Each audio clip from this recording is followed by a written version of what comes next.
Hello everyone. स्वागत है आपका क्लासेस विद निगम सर में। आज हम अपने चैनल की पहली टॉपिक पढ़ने जा रहे हैं। इसका नाम है डिटर्मिनेंट। तो आज हम सीखेंगे डिटर्मिनेंट। अब डिटर्मिनेंट क्या है, कैसे निकालते हैं, चर्चा करते हैं आज पहले क्वेश्चन में।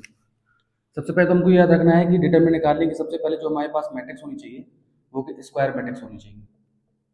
तो सबसे पहले तो हमें ये समझना पड़ेगा कि स्क्वायर मैट्रिक्स क्या है।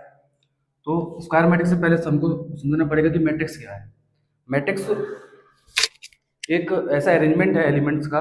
अगर हमें एलिमेंट स्टोर करने हैं रो वाइज और कॉलम वाइज के फॉर्म में तो उसको हम मैट्रिक्स बोलते हैं। जैसे मान के चलिए मुझे 6 एलिमेंट बैठाने हैं रो और कॉलम में, तो हो सकता है मैं 1 2 3 4 5 6 इस अरेंजमेंट में बैठा दूं। मतलब एक अरेंजमेंट ये हो सकता है, मतलब 2 क्रॉस 3 का, मतलब ये 2 बता रही रोज और 3 बता रहा है कॉलम। मतलब 2 रोज हैं और 3 कॉलम्स हैं हमारी मैट्रिक्स में। तो 6 एलिमेंट को रिप्रेजेंट करने का एक ये भी तरीका हो सकता है। या फिर मैं कह सकता हूँ 1 2 3 4 5 6, मतलब 3 क्रॉस 2, मतलब 3 रोज हैं 2 कॉलम्स हैं, मतलब एक अरेंजमेंट ये भी हो सकता है। अब बात, क्योंकि हम स्क्वायर मैट्रिक्स से कर रहे हैं तो हमको ये देखना है कि क्या रो और कॉलम बराबर है। मतलब इसमें देखा जाए तो 2 रोज है और 3 कॉलम्स है, इसमें देखा जाए तो 3 रोज है और 2 कॉलम्स है। तो ये तो स्क्वायर मैट्रिक्स नहीं है, क्योंकि स्क्वायर मैट्रिक्स कहती है कि रोज और कॉलम बराबर होनी चाहिए। मतलब मैं कुछ ऐसा अरेंजमेंट लिखूं जैसे मैंने लिखा 2 क्रॉस 2 का, मतलब मुझे 2 रोज चाहिए और 2 कॉलम चाहिए, मतलब 1 2 3 4।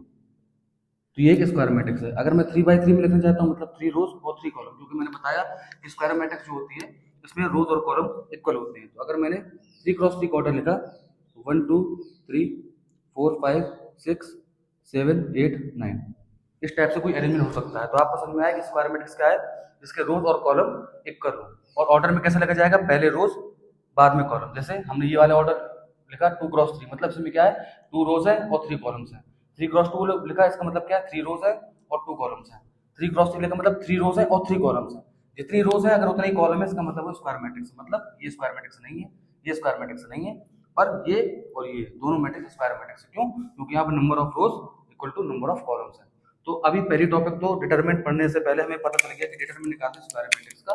तो स्क्वायर मैट्रिक्स जो होती है उसमें रोज और कॉलम बराबर होते हैं। तो आज हम पढ़ते हैं अब आगे डिटरमिनेंट। तो स्क्वायर मैट्रिक्स तो हमको समझ में आ गई कि रोज और कॉलम इक्वल होते हैं। अब बात करते हैं डिटरमिनेंट की, कैसे निकालते हैं डिटरमिनेंट। सपोज मैंने कोई नंबर ले लिया।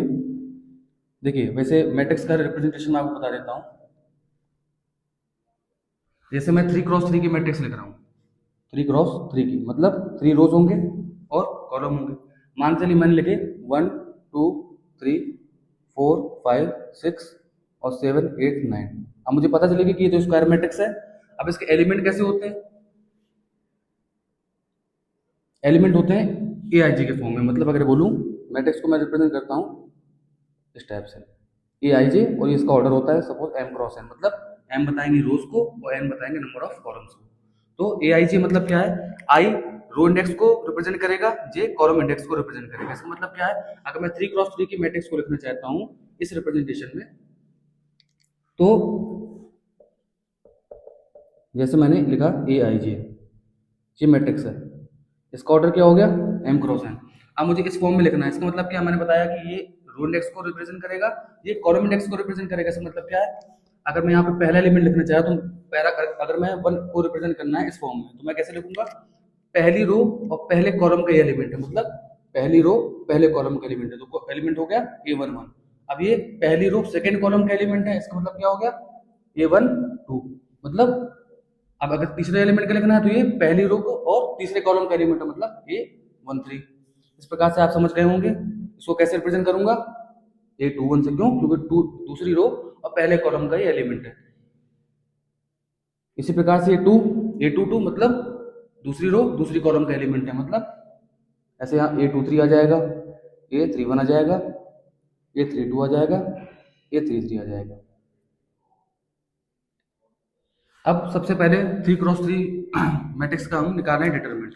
अब सपोज मुझे यहाँ डिटरमिनेंट निकालना है, तो डिटरमिनेंट को या तो हम ऐसे लिखते हैं डिटरमिनेंट ऑफ ए, या तो फिर हम मोड लगा दें। ये सिंबल होता है डिटरमिनेंट। फाइंड करने का। अब निकालना कैसे है, मुझे 3/3 का मैट्रिक्स का अगर मुझे डिटरमिनेंट फाइंड आउट करना है तो मुझे सबसे पहला एलिमेंट उठाना है, मैं लिखा 1।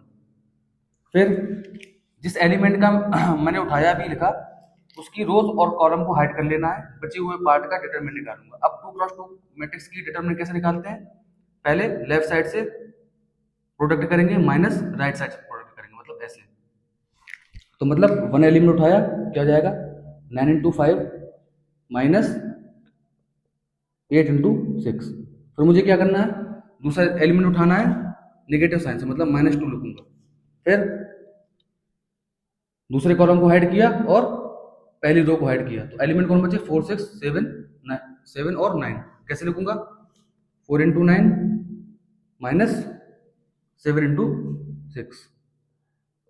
फिर अगला एलिमेंट उठाऊंगा प्लस साइन में, क्योंकि अल्टरनेटिव साइन में चलना है। अभी पहले मैंने पॉजिटिव लिया था, फिर सेकंड एलिमेंट नेगेटिव, अब मैं थर्ड एलिमेंट जो ले रहा हूँ वो पॉजिटिव लूंगा, मतलब मैं लिखूंगा +3। अब क्या करना है, इसकी रो और कॉलम को हाइड करना है, बचे एलिमेंट ये। इसका डिटरमिनेंट कैसे फाइंड आउट करूंगा, 4 × 8 माइनस 7 × 5।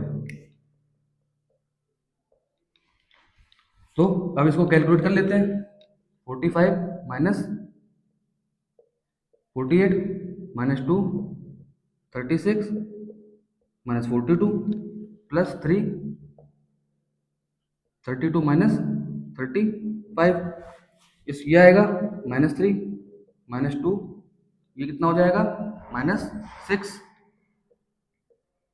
+3, ये कितना हो जाएगा -3, मतलब -3 +12 -9। अब इसको सॉल्व कर लें, 12 -3 -9 मतलब 0 हो गया। इसका मतलब इसका डिटरमिनेंट क्या आया है, 0 आया है। तो ऐसे हम डिटरमिनेंट फाइंड आउट करते हैं। और इसके अलावा जो चीज़ हमें सीखनी है, जैसे हमने डिटरमिनेंट का 0 निकाल लिया, और इसकी हम प्रॉपर्टीज के आगे हम चर्चा करेंगे इसके प्रॉपर्टीज पे। तो डिटरमिनेंट निकालने का आपको तरीका मिल चुका है। और दूसरी चीज ये कि अगर हम इसको 2/2, जैसे मैंने यहाँ पहले एलिमेंट पकड़ा, उसकी रो और कॉलम को हाइड किया, फिर मैंने 2x2 मैट्रिक्स का डिटरमिनेंट निकाला। इसका मतलब ये मैं कह सकता हूँ, अगर एलिमेंट लिखे 1 2 3 4, तो अगर मैं ये कैसी मैट्रिक्स है, स्क्वायर मैट्रिक्स है, मतलब ऑर्डर 2x2 है, इसका मतलब इसका डिटरमिनेंट फाइंड कर सकता हूँ। कैसे निकालता हूँ, पहले लेफ्ट 4 × 1 माइनस, फिर राइट का मतलब 3 × 2, मतलब क्या आ गया 4 - 6 मतलब -2।